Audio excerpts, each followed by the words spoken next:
suis vraiment touché par l'accueil chaleureux qui m'est réservé. Je viens avec grand plaisir. J'ai eu l'occasion de le dire, je ne cesse de le répéter, notre nation, la nation française, a connu une annus horribilis en 2015 et ça l'a laissé meurtri. La nation est convalescente, elle est résiliente, elle est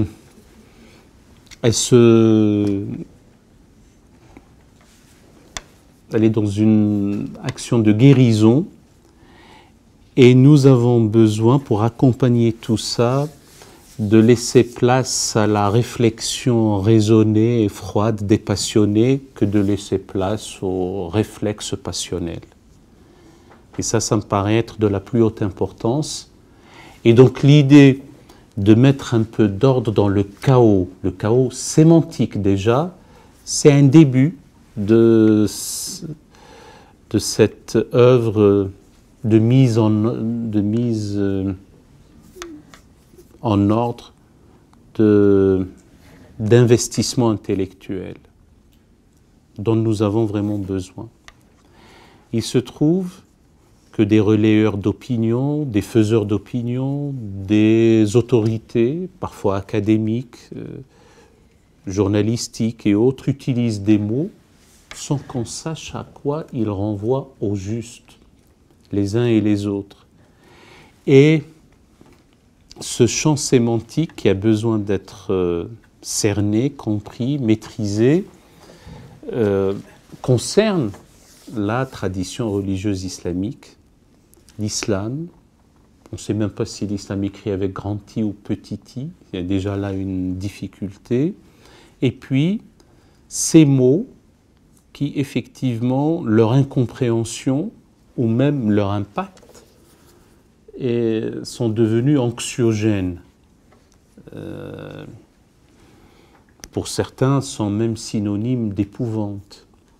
Et donc, dans ce cheminement, ces pérégrinations, ce voyage, cet itinéraire en 5 haltes, eh bien, nous essayons ensemble, en tout cas, moi je ne suis là que comme introducteur du sujet, d'y voir un peu plus clair. Vous connaissez tous la fameuse citation de Camus, « Mal nommer les choses ajoute au malheur du monde », et nous avons besoin d'avoir un monde plutôt serein, en tout cas à l'horizon de la nation française, que nous gagnions en sérénité, en calme et en intelligence. Et quand je parle d'intelligence, c'est toujours l'intelligence hybride, celle du cœur et celle de l'esprit. Et si nous dépassons le cadre de la France, pourquoi pas en ces temps de mondialisation. Alors il était bon de commencer par l'islamisme. Pourquoi l'islamisme? Le isme, disent les grammairiens aussi, étouffe la racine. Le suffixe isme, le plus souvent, pas systématiquement, vous verrez pourquoi, le suffixe isme étouffe la racine.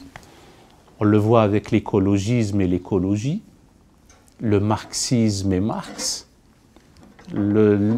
l'intégrisme et l'intégrité du message premier, par exemple, l'islamisme qui a étouffé, pris en otage l'islam.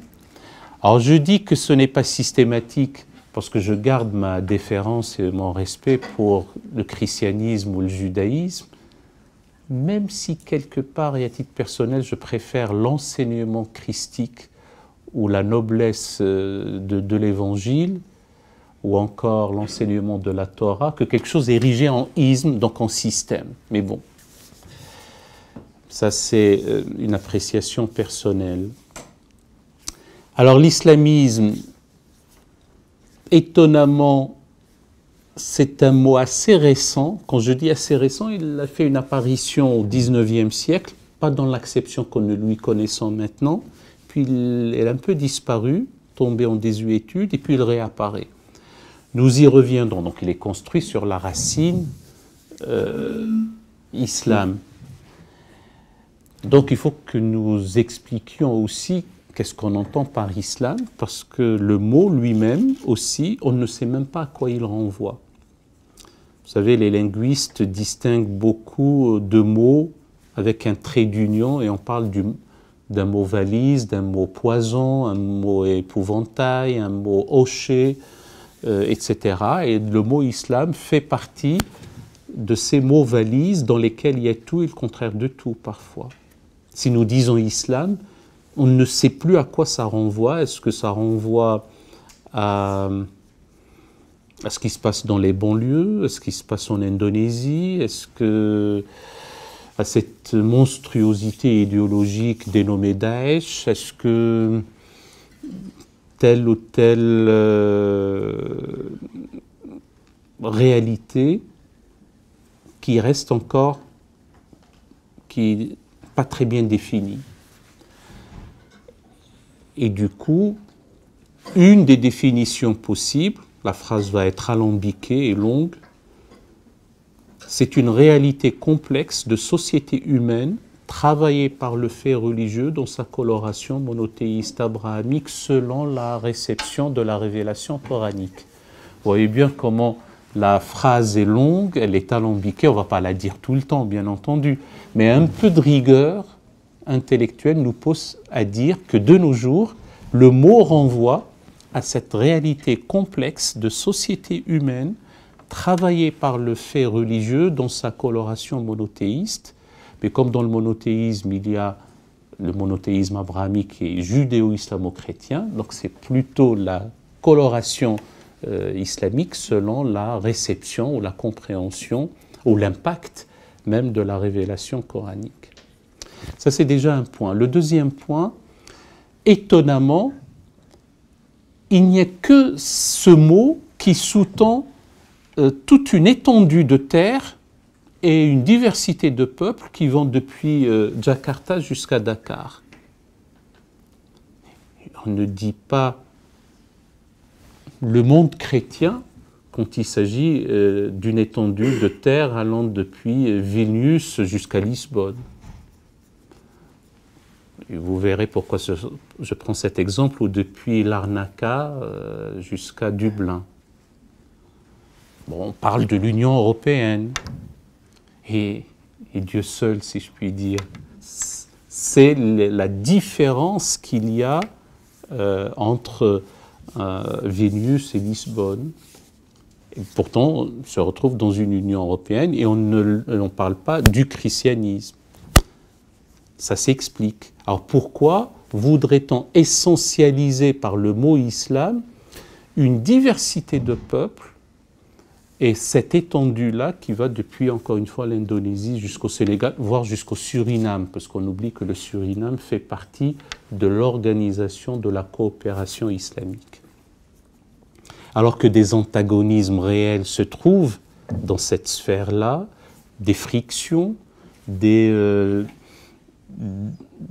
réelle diversité, et parfois j'ajoute que la distance culturelle entre un juif de Constantine et un musulman de Constantine est quasi nulle, le quasi est par précaution, alors que la distance culturelle entre un musulman de Rabat et un musulman de Peshawar est abyssale.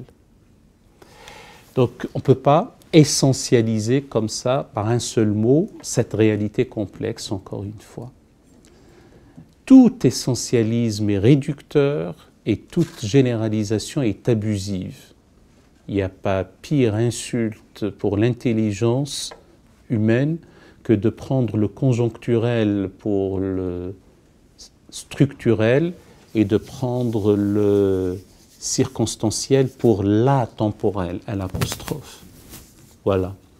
Alors, 2 ou 3 définitions sur le mot islam, et puis on reviendra à l'islamisme, qui en est une sorte de dévoiement, d'exacerbation de certains aspects, une idéologisation de la tradition islamique, ou de la religion islamique, ou du fait islamique. Alors, on a coutume d'entendre, parfois des gens sérieux, dire, y compris parmi les musulmans et les intellectuels musulmans, dire que le mot, le vocable, le terme islam veut dire soumission. Et je puis vous assurer, mes chers amis, que c'est inepte et que ce n'est pas vrai. Alors je me suis un peu passionné en disant, parce qu'on ne peut pas accepter une telle contre-vérité. Et j'ai deux exemples, enfin deux arguments. On a un romancier, on peut donner l'avis sur la qualité du romancier, mais qui nous a produit un ouvrage, un roman intitulé Soumission. Et le dit ouvrage a été traduit en arabe. Vous pensez qu'on l'avait traduit par islam? Pas du tout. C'est étonnant, cette stricte synonymie qui n'est pas bijective. C'est vraiment étonnant. Et est-ce que le mot soumission en français, on le rend systématiquement en langue arabe par islam? Pas du tout. Certes, on peut jouer sur l'istislam qui serait une sorte de soumission, mais en réalité, l'équivalent de soumission en arabe, c'est le khodoa. Or, l'islam étymologiquement est tout sauf une soumission, laquelle soumission a fait horreur à Leibniz avec son fatum mahométanum qui l'embêtait. C'est-à-dire que voilà des contre-vérités qui continuent comme ça à circuler. C'est pour ça que j'ai parlé tout à l'heure du chaos sémantique. Et donc ce chaos-là a besoin un peu d'ordre. Donc faisons un peu d'étymologie. Le mot islam est construit sur la racine trilitère arabe SLM. Or, ces trois lettres, quand elles sont là, quand elles sont triturées, quand elles sont réunies, elles renvoient à la notion de paix et de salut. Et aussi étonnant que ça puisse l'être, s'islamiser, c'est entrer dans la paix. Et il y a la notion aussi d'être saint, S-A-I-N, parce que ça renvoie à Salim. Donc, et ça renvoie à la notion du salut, le salut, les salutations, mais aussi le salut, le fait d'être sauvé. Donc, et du coup, comme parfois deux langues n'ont pas le même génie, donc on ne peut pas avoir exclusivement et nécessairement et tout le temps une stricte synonymie. Dans certains cas, on a besoin d'une périphrase. Parce qu'en langue arabe, le alif, le i en réalité, le alif avec kasra en dessous, a une notion d'une entrée dans la matière. Quand je dis l'isbah, c'est l'entrée dans le subh, c'est une entrée dans l'aube. Je le dis aux non-arabophones. Al-ishraq, c'est une entrée dans shuruq. Donc l'islam, c'est une entrée dans le silm, rien d'autre. Et donc la meilleure périphrase qui puisse en rendre compte, si on ne le traduit pas par une entrée dans la paix, c'est une sorte de remise de soi, une déprise de soi pour une remise de soi confiante et dans la paix à. C'est un abandon paisible, c'est une allégeance voulue, délibérément, volontaire, certes, mais ce n'est absolument pas une soumission maladive, résignée, morose, fataliste, comme on continue à nous le faire savoir. Ah oui, mais ce n'est pas gênant d'être soumis à Dieu, la question n'est pas là. On est dans la rigueur académique du mot. Alors, de ce fait, Abraham est considéré comme le premier musulman. Un ami juif m'ayant entendu dire ça une première fois me dit « Mais moi, je suis choqué, comment ça ?» C'est une sorte de réappropriation tardive. Je lui dis « Je ne suis pas en train de te dire qu'il est mahométan, il est pour l'instant musulman au sens spirituel et au sens étymologique. Il a consenti à offrir son fils en holocauste à Dieu par acte d'islam, par acte de confiance. » Voilà, et c'est pour ça, encore une fois, que Marie, les apôtres, Noé, les prophètes, dans la phraséologie coranique, ou même sont considérés comme ceux qui se sont abandonnés à Dieu, ceux qui ont suivi Dieu, ceux qui, donc, de ce fait-là, étymologiquement et spirituellement, sont des musulmans.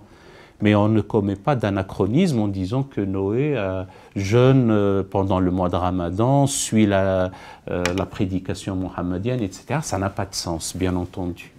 Bon. Donc ça, c'est d'abord une explication du mot sur lequel l'islamisme va être construit.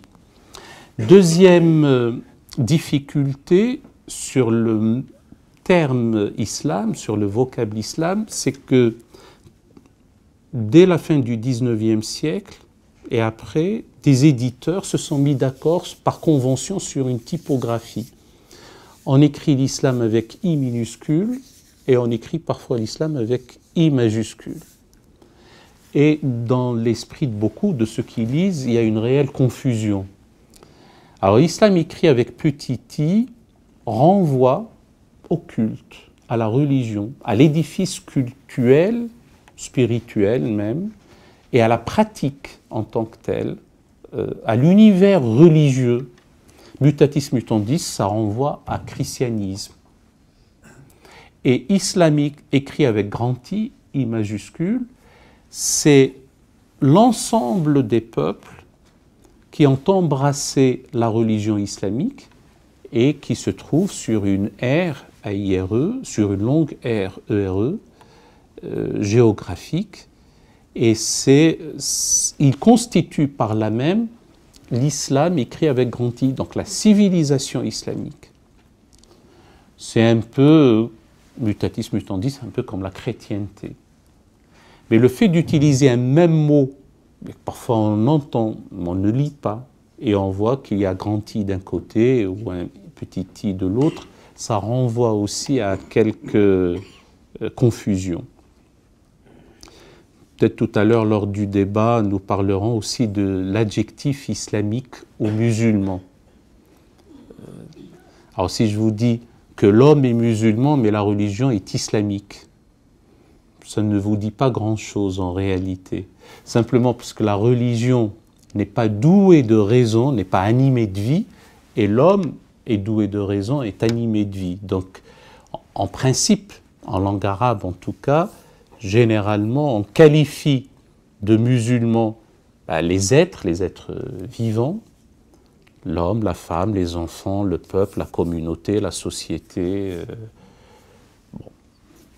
et les groupes humains, les personnes, et l'adjectif islamique, le plus souvent, pas systématiquement, parle d'art islamique, d'architecture, parfois de concepts, de philosophie, la philosophie islamique,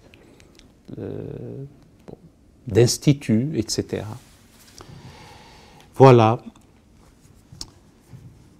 Étonnamment, l'encyclopédie sous d'Alembert et Diderot n'a pas une entrée islam.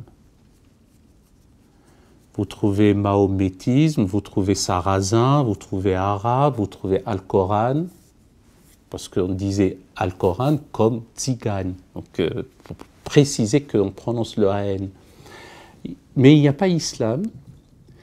Ça sous-entend que longtemps on n'utilisait pas le mot.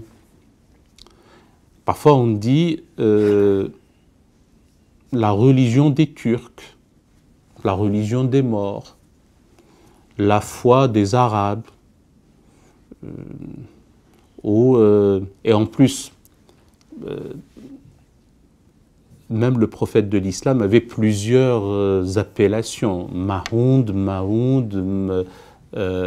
Mahomet, Mahomès,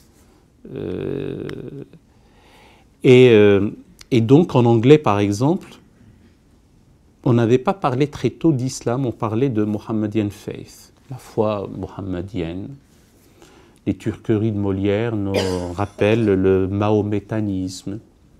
La mosquée de Paris, dans certains guides de Paris ou touristiques, il y a 2 ou 3 décennies, c'était le culte mahométan. On en est encore là. Et au XIXe siècle, quand on a effectivement parlé de judaïsme et de christianisme, et notamment après le génie du christianisme de Chateaubriand, il va y avoir cette notion que, bon, ben l'islamisme, pourquoi pas. Et celui qui en a parlé aussi, c'est Ernest Renan, dans sa conférence du 29 mars 1883, où il est extrêmement dur contre l'islamisme. Il n'y avait qu'Alkindi, Alkindus des Latins ou Averroès et encore, qui avait grâce à ses yeux, mais le reste, il disait, vous savez, dans l'islamisme, c'est la négation même de l'esprit de progrès de la science. Pour l'islamisme, il n'y a qu'une seule tautologie. La tautologie en mathématiques, c'est cette égalité A égale A. La tautologie pour l'islamisme, c'est que Dieu est Dieu. Voilà. Cette conférence va donner lieu à une réponse de la part de Jamaldin Afrani dans les annales du débat, etc. Bon, ce n'est pas ce qui nous intéresse, mais en tout cas, à ce moment-là, on parlait de l'islamisme.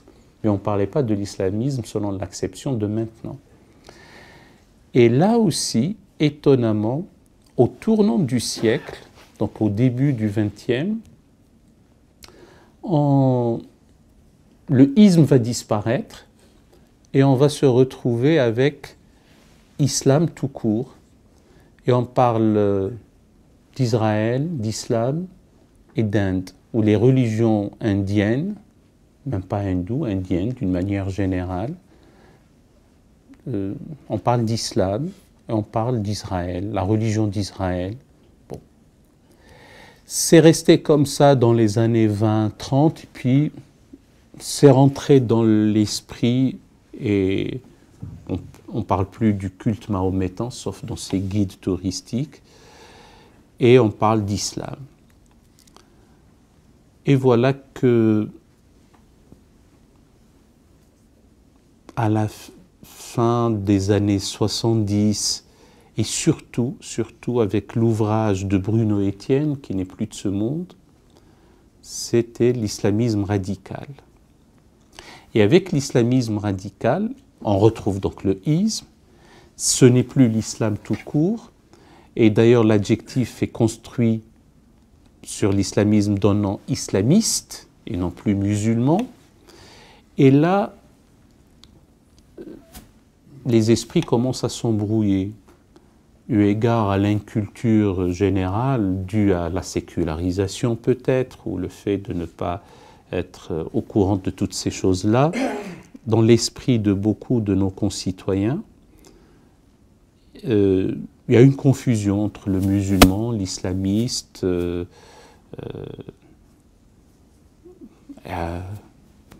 On dit demain on a une réunion œcuménique ou interreligieuse qui va réunir des juifs, des chrétiens et des islamistes. Ou parfois on ajoute des islamistes modérés. Modéré ne vient pas qualifier les deux appellations précédentes. Et on ne dit pas judaïste ou christianiste. Bon, c'est vrai que, je le dirai peut-être à la fin de mon exposé, il reste à peu près une dizaine de minutes comme ça, ou un peu plus, c'est que une des définitions possibles de qu'est-ce que c'est que l'islamisme, parfois on lui rajoute radical, on rajoute l'islamisme politique. D'autres disent non, l'islamisme c'est l'islam politique. Peut-être, mais en réalité l'islamisme c'est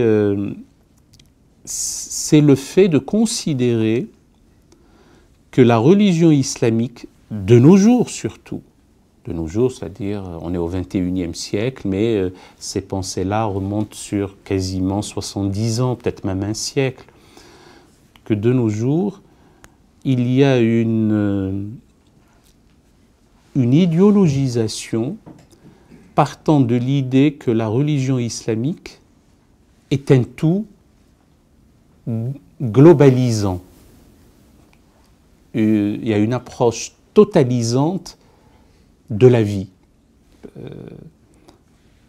de tous les compartiments de la vie, tous les départements sectoriels de la vie sont teintés de la confessionnalité islamique. Il ne peut y avoir de science islamique, de droit islamique, de politique islamique, etc. Et cette idéologisation s'explique par une sorte de réaction à ce qui était perçu par des idéologues et des doctrinaires comme une agression de l'extérieur, et notamment du monde dit occidental, parce que ceci aussi doit être précisé, et que si on est arrivé à cette situation de faiblesse, de mollesse, etc., c'est parce qu'on s'est écarté de l'enseignement divin. Et donc il faudrait y revenir.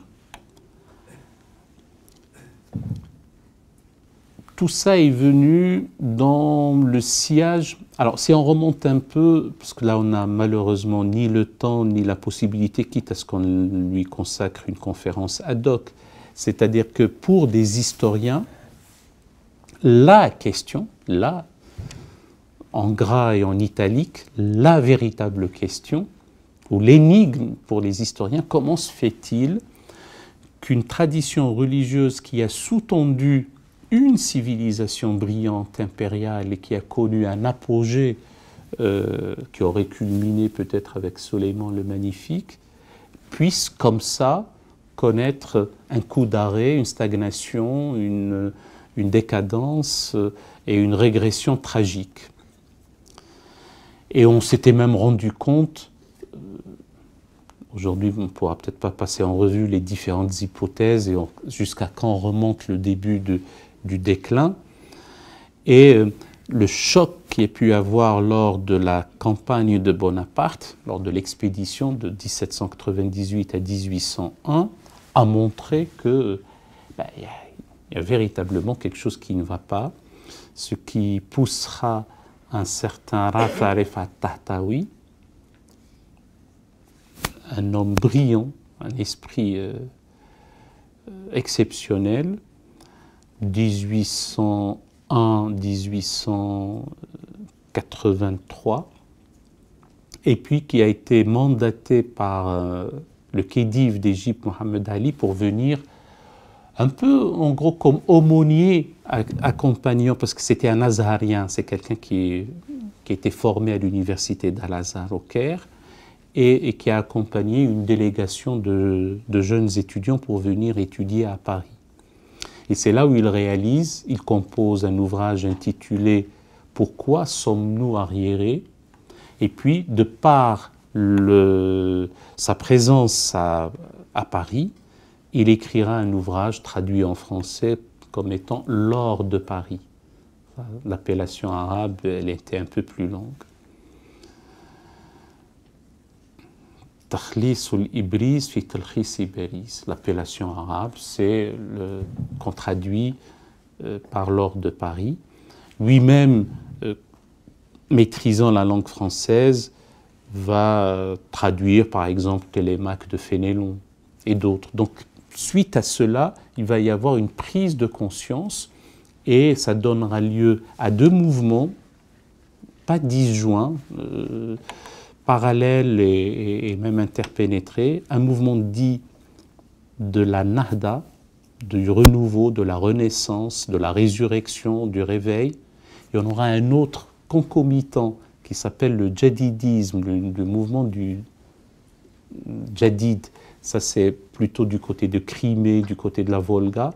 Mais le mouvement de la Nahda, le mouvement de la renaissance arabe, se veut transconfessionnel ou aconfessionnel, mais en réalité c'était plutôt transconfessionnel, puisqu'il y avait des chrétiens et des musulmans, quelques juifs aussi, et puis un engouement pour le romantisme, pour le roman, pour le théâtre, qui pour la première fois va intégrer la sphère islamique, pour la liberté de la presse, pour les feuilletons, pour Donc il va y avoir un engouement culturel. Et en même temps, et parallèlement, il va y avoir un mouvement de réforme religieuse, donc ce qu'on appelle en arabe l'islah, le réformisme, qui se veut plutôt une approche rationnelle du fait religieux, etc.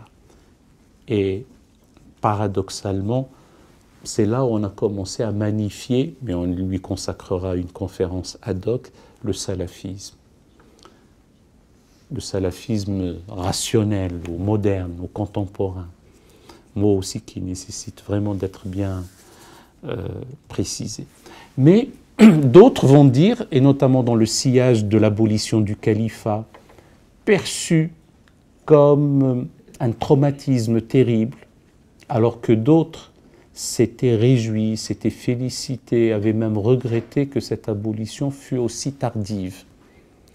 Parce qu'on oublie souvent qu'il y avait un mouvement de constitutionnalistes, et qui d'ailleurs était contemporain au constitutionnalisme européen, plus ou moins. N'oublions pas que la Tunisie, certes vassale de l'Empire ottoman, a produit la toute première constitution dans l'ère ailleurs ou dans la sphère dite islamique. La révolution constitutionnelle en contexte chiite, cette fois-ci de 1906. La constitution de l'Empire ottoman, bon, des choses comme ça. Et la notion d'un califat spirituel en 1922, ça n'avait pas duré plus que 2 ans. Le 3 mars 1924, la GANT, la Grande Assemblée nationale turque, décide l'abolition du califat et Mustafa Kemal Atatürk, 3 jours plus tard, signe le décret qui met fin donc au califat. Certains étaient ravis, ils disent bon, c'est quand même affranchi d'une forme de gouvernement mais qui n'avait aucune valeur sacrale, et d'autres ont perçu cela comme étant une atteinte véritable à l'identité islamique et donc ont voulu réagir. Je vous donnerai 4 noms, simplement, peut-être dire qu'est-ce qui les caractérise les uns et les autres, mais il y a une certaine famille de pensée. Bon, le premier est Hassan al-Banna, forcément, l'instituteur, le jeune instituteur, qui en 1928 va, comme réaction, donc fonder les frères musulmans, qui n'auront véritablement une assise et de l'importance que 10 ans plus tard, même un peu au-delà, avec son épître à la jeunesse, une véritable harangue. Il utilise des versets de la sourate Saba, ce sont des versets connus pour une véritable harangue pour celui qui les écoute, et avec cette idée, vraiment une innovation, blâmable du coup, mais ça c'est moi qui l'ajoute, de considérer le Coran comme la constitution de l'État islamique. Et voilà une confiscation ou le fait de ratatiner, ou de ne, c'est toujours facile de le dire après coup, de ne pas comprendre la portée, le statut, le rôle, la nature, la mission, si je puis dire, et la compréhension théologique de qu'est-ce que c'est que la révélation de Dieu. Confiner ça dans les termes d'une constitution était une erreur asphyxiante, une erreur fatale. Le deuxième, c'est Mawdoudi, Abul Ala al-Mawdoudi, 1903-1979, quasiment jour pour jour, puisqu'il est né un 26 septembre et mort un 23 septembre, donc 1903-1979, et lui va théoriser qu'est-ce que c'est que l'islamisme politique ou l'État islamique, certes régi par les lois de Dieu, et donc il ne peut y avoir là aussi, de conception, si je devais parler allemand, je dirais une Weltanschauung islamique en tout. Et là, on va teinter, colorer de confession, de la confession islamique, tous les moments de la vie des hommes et des sociétés. Le troisième, c'est Ali Shariati. Il est né en 1933, le 23 octobre, et il est mort en 1977 à Southampton. Il est né en Iran. Là aussi, bon, il y a une sorte de mysticisme un peu révolutionnaire, il y a une production tenant à la fois à la politique, mais aussi une certaine production intellectuelle, surtout en milieu chiite. Et le dernier, c'est Seyyed Qutb. Il peut y en avoir d'autres, mais on les laissera pour les autres mots. Seyyed Qutb, qui sera exécuté le 29 août 1966 sur ordre de Nasser, en dépit d'ailleurs de beaucoup de manifestations ailleurs dans le monde dit arabo-islamique. Et lui, par deux écrits tout particulièrement, à l'ombre du Coran et surtout jalons sur la route, va théoriser d'une manière assez virulente et assez radicale cette notion d'État islamique, régi selon les lois de Dieu, dont étonnamment, lui et d'autres, y compris le parti Al-Nahda en Tunisie, même si ils ont mis un peu d'eau dans leur vin ou dans leur lait, si je puis dire, ou même le Front islamique du salut, ou d'autres partis dits islamistes. C'est-à-dire qu'on a pénétré le désir politique de Dieu, on a scruté la volonté divine, et nous sommes les seuls à avoir compris cela, et nous sommes le truchement, enfin l'intermédiaire entre cette compréhension et le reste du peuple, voire le reste de nos semblables. Et donc nous sommes là pour, j'exagère à peine, mais l'idée générale est celle-là.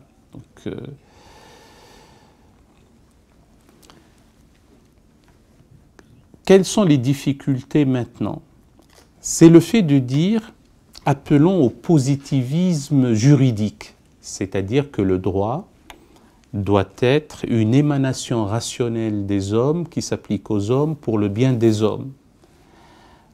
La rhétorique de l'islamisme et de l'islamisme politique, c'est le fait de prétendre que la fabrique de la loi ou que la législation puisse être une émanation rationnelle des hommes est inaudible, c'est inacceptable, voire dans certains cas, notamment chez Maudoudi, une forme d'idolâtrie, puisque vous allez ériger au même rang que Dieu les hommes avec leurs faiblesses d'hommes, etc. Donc il y a une réelle difficulté quant à la production de la norme juridique, la philosophie du droit et la fabrique de la loi. Et donc l'islamisme politique vient comme une réaction à ces pseudo-États qui ont des constitutions, mais qui ont comme article 2, l'islam est religion de l'État, et ils ne sont même pas heureux puisqu'ils veulent que ce soit article 1. Et donc les difficultés demeurent là-dessus. Alors, quelle sortie de crise? Ben, la sortie de crise, c'est de se rendre compte qu'avec ce raisonnement-là, on est dans une impasse. Et que, cette fameuse charia dont on parle, et on y reviendra, puisqu'il y aura une conférence qui lui sera consacrée,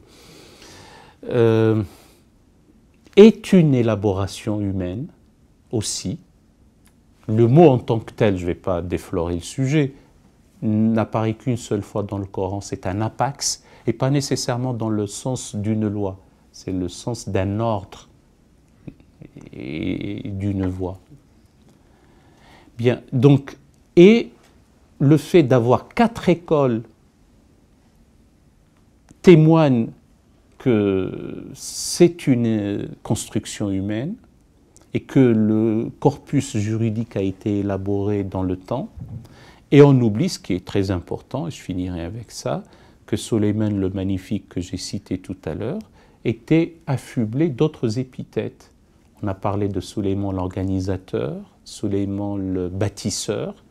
Il a reconstruit ou restauré les remparts de Jérusalem et il a bien entendu ordonné la construction de la Suleymaniye. Et surtout, on parle de lui comme étant Sulayman al-Qanouni, donc le législateur. Ça sous-entend que sous les sultans ottomans et ceux qui l'ont suivi, eh bien, il y avait un droit de type séculier. Et ce droit de type séculier donc, ne s'embarrassait pas de considération de charia. Et on ne parlait pas de la charia dans l'acception que nous connaissons maintenant, même à la fin du XIXe siècle, même au tournant du XXe siècle. On commence à y revenir et on a un peu rigidifié le mot, on l'a même calcifié, que dans la doctrine de l'islamisme politique. Bon, j'arrête là parce que j'ai assez parlé. Merci de m'avoir écouté. Et puis